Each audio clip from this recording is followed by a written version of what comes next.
So this was the marketplace of the first century port. And as we were filming just outside here, out here was the port. you have also market. little walls and structures. Yes. So you can see where they had maybe storage, where they kept fish, where they kept their tackle, where they brought supplies for their boats, where people were sending stuff over to the other side, to Capernaum, or bringing it back, whatever. So this was a very busy place. You don't build a solid platform like this unless you have traffic. It's too much work to build it. So this is prepared for heavy duty traffic. And we have a couple of historical references. This is first century. And we know from Flavius Josephus that 240 boats rescued the women and children from Magdala before the Romans came in with their swords to deal with the Jewish rebellion. Everybody in the world almost knows that Jerusalem was destroyed in 70 by the Romans. A lot of people who look at movies know that Masada fell 2 years later. Very few people know that the first battle was here. The rebellion started in Caesarea Maritima, it was squashed. They went into the countryside, they gathered here in Galilee, and this was a focal point, one of the focal points. And this story is amply described by Flavius Josephus because he himself actually led the rebellion against the Romans here. He organized them. He's fortified the northern wall in the city, which you saw over there in the archaeology. Right. He tells us that fish processed in Magdala was sold in Rome. No wonder, because Caesarea Maritima was the most important port in the Roman Empire, the most beautiful port that Herod the Great had built. So the infrastructure was there for that type of... Now we found the fish processing units with the shafts, with the steps and the basins where they were tossing the fish. And we know from the Greek name for Magdala was Taricheia, which means tossing. And that's part of the pickling process of pickling the fish so that it would be preserved for the long trip to Rome, for sale in Rome. Now put yourself in the context of fishermen in the Sea of Galilee. If you want to get an extra penny on the pound, you do export. They bring it here, and there's a port big enough to receive it.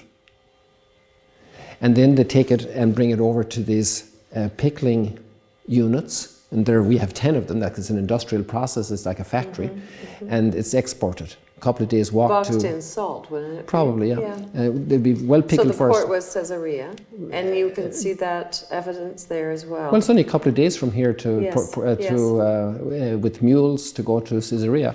So it's all very practical. And this would also explain why there's such an income here that allows the building of such an ornate synagogue that's completely frescoed, completely mosaiced, so well built, and then the ritual purification baths that are extraordinary in terms of level. So we're now discovering here in the first century a very stratified society. Definitely a very professional or qualified working class that's able to build a professional working crew for stone, for engineering, for planning, for organization. So for the fish industry, there has to be a management level, there has to be connecting people, salespeople. So you have a complex society here. And that's a very interesting observation about how we have to rethink the society in which Jesus moved. We can remember again what we saw upstairs with the columns, that we have Mary Magdalene, right, Susanna and Johanna, the wife of Herod Antipas's finance minister. Now Herod Antipas is the king. His most trusted person is in charge of his finances, probably. And Herod Antipas and Jesus weren't on the best of terms. And yet his most trusted man's wife was probably secretly or quietly, discreetly, a disciple. And then Luke's Gospel chapter 8 in the first 3 verses goes on to say that these women and many others supported Jesus from their substance. And Mary Magdalene is ahead of Susanna and Johanna, and you normally recognize benefactors in order of importance in any work, and from antiquity that's been the same. We can see it on monuments, even in the synagogue in Cana. You have people that are honored for building the synagogue. So, and you have bigger letters for bigger donors. True. So then this means that if Johanna, the wife of the finance minister, and they had deep pockets, There weren't the same ethics commissions ruling tax collection at the time and checking on them in congressional reports and so forth. So then you have to say, wow, these are a very top level of society, the creme de la creme in the socioeconomic categories that are involved in Jesus' discipleship. And these women have been touched by him, so he was able to reach their hearts, he was able to reach their soul, and they felt inspired by him. And then we could think about these people coming through here. They want to go to Capernaum to hear him preach, because he's living in Capernaum. They want to go to Bethsaida. Somebody got cured up near the Mount of Beatitudes. They're curious. They'd like to see this person that's raised from the dead, the daughter of Jairus. So they used the boats. Who walked on this floor? I'd love to make this little comment, how Pope Francis says that pastors should smell like the sheep, which means we shouldn't live aloof. Right, live among them. Yesterday we had 74 pastors from the Assemblies of God here. Okay. In this chapel. And, you know, I said, well, you probably don't follow Pope Francis, a little, you know, quip there. But if Pope Francis came here, he might have to say the pastors need to smell like fish, because Jesus would have smelled like fish. Like the fishermen are living, they're handling this all the time. So Jesus is among fishermen. They haul their fish in here. And Jesus got on the boat here and went across. They crossed to the other side. That language is frequent in the gospel, and we only probably get 2% of all the things that did happen in the gospels, in the text of the gospel of what happened in Jesus' ministry here in Galilee. So now this place becomes very special. You know, it's very possible that Peter stood on these stones. Can you imagine Jesus waiting for the boat to come in or waiting for them to unload? And there are a couple of people that are coming over, they're dealing with something. And he notices Mary Magdalene going by, and he says something that's more for her than for them. And it happens 2 or 3 times, and she's beginning to say, wow, this man is different. This person has a different message. He's touching my heart, he's touching my mind, he's touching my life. So then, at some point then, there's a connection. She says, I need to talk to him, I need help. So this is where this is happening. And now we can see the structure here. We have seating like in the synagogue, columns like in the synagogue, and we sent some of the fresco samples from the synagogue to a lab in Germany, and they analyzed and identified the pigments and reproduced them to decorate this building. These would be natural pigments, would they not? So then imagine now you're here in a space that's authentic first century, and I even dare to say that maybe it's even more probable that Jesus walked on this floor than he walked in the synagogue. Something very interesting happened last summer. A friend of mine said, can you please give a special tour to a friend of mine who's coming? So a mutual friend introduced us, and this man was New Age, an entrepreneur from the US, a very successful entrepreneur.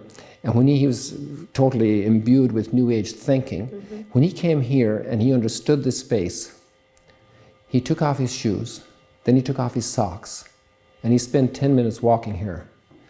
And he wanted to get the energy from the stones where Jesus walked. So this space is touching a lot of people, but obviously, first of all, in its visuals, it's telling us this is like the synagogue. And that has extraordinary meaning, because if we go to the synagogue, we can ask the question, who was using the synagogue? Well, obviously Jewish people. They built it. But among the Jewish people in the first century, they had a surprise in their synagogues one day, another day. A carpenter from Nazareth came by. A Jew. And he opened up the scriptures for them. And they called him Rabbi. It's very interesting that when Mary Magdalene experiences the risen Christ, her first word is Rabboni, my teacher. So this rabbi is in their synagogue. And then our synagogue, Christian talking, is closed down by 67, 68 at the latest, before temple destruction. And who's using the synagogue, let's say from Pentecost to 67, 68? Well, Jewish people. But if we look at the Acts of the Apostles, we see Peter and John coming out of the temple after the mid-afternoon prayer. and Peter cures the paralytic, right? There's that miracle. So if the apostles were the prime first row co-workers of Jesus' ministry are going to the temple, everybody's going to the temple. They didn't stop going to the temple. They didn't stop going to the synagogues. So who's using the synagogue? Jesus' disciples. Among the crowd of Jews. Maybe a significant portion here in Galilee. So then, what does that tell us? Why did we find the synagogue today, at the beginning of the 3rd millennium, the 21st century? Would it be fair to suspect that Providence wants us to look at what unites us? Because 2,000 years ago, they weren't divided into Presbyterian, Methodist, Assembly of God, Orthodox, Coptic. We were still one family of Jesus' disciples. And we were not yet separated from the Jews. So we had so much in common. And now we will never roll back completely the fragmentation and the development of peculiar and particular traditions to each faith community. But we do need to look at each other and say, you know, hold on a moment. We share a lot. We cannot afford to hate each other. We cannot afford to have negative prejudice toward each other.